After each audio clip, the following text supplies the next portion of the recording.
What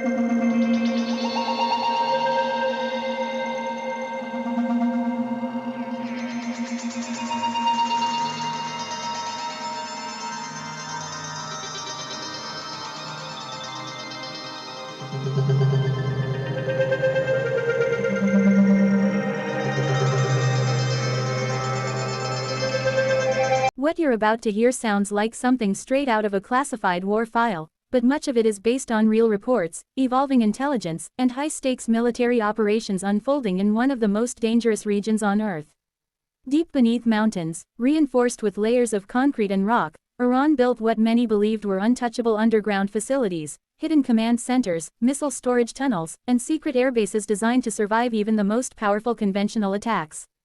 These sites weren't just bunkers, they were the backbone of Iran's strategic defense. But then came a response unlike anything seen before.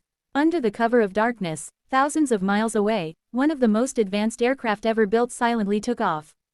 The B-2 Spirit stealth bomber, often called the ghost of the sky, began a mission that would stretch over 30 hours non-stop. These bombers flew directly from the United States, refueling mid-air multiple times, crossing continents without being detected. This wasn't just a strike, it was a message. Intelligence reports indicated that high-ranking commanders from Iran's Islamic Revolutionary Guard Corps had gathered inside a heavily fortified underground complex near Tehran.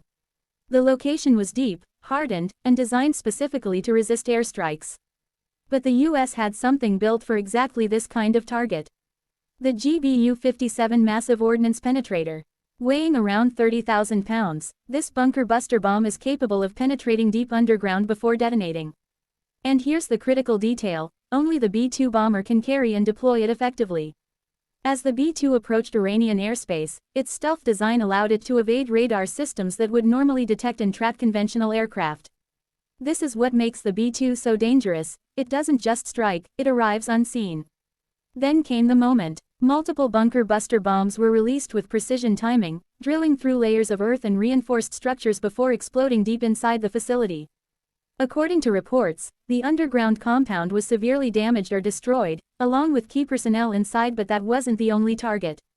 Satellite imagery later revealed damage to what is believed to be one of Iran's most secret underground airbases, known as Eagle 44. Hidden beneath a mountain ridge, this base housed fighter jets and long-range missile systems, assets Iran relied on for strategic deterrence.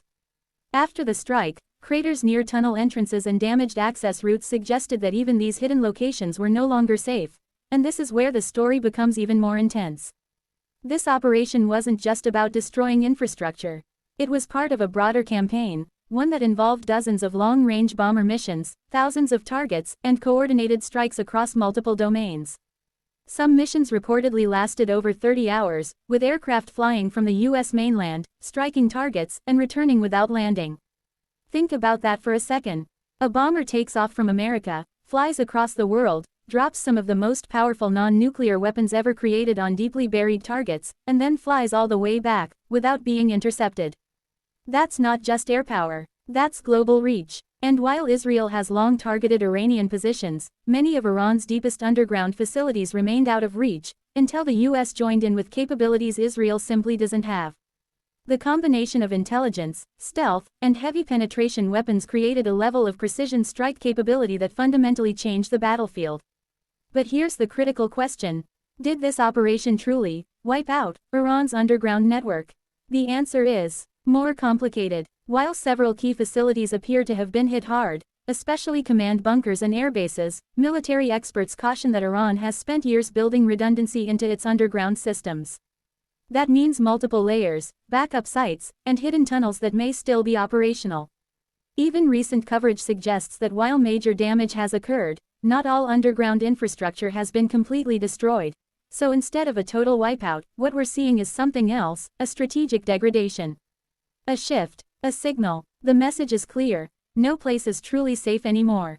And that changes everything. Because underground facilities were supposed to be Iran's ultimate insurance policy, the last line of defense if war escalated.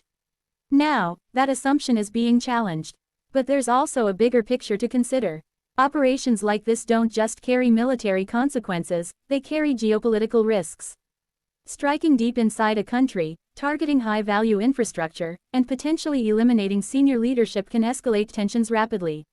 And in a region already on edge, every move matters. So while the technology is impressive, the implications are serious. What happens next depends on how all sides respond. Will this deter further escalation, or trigger something even bigger? That's the question the world is watching right now.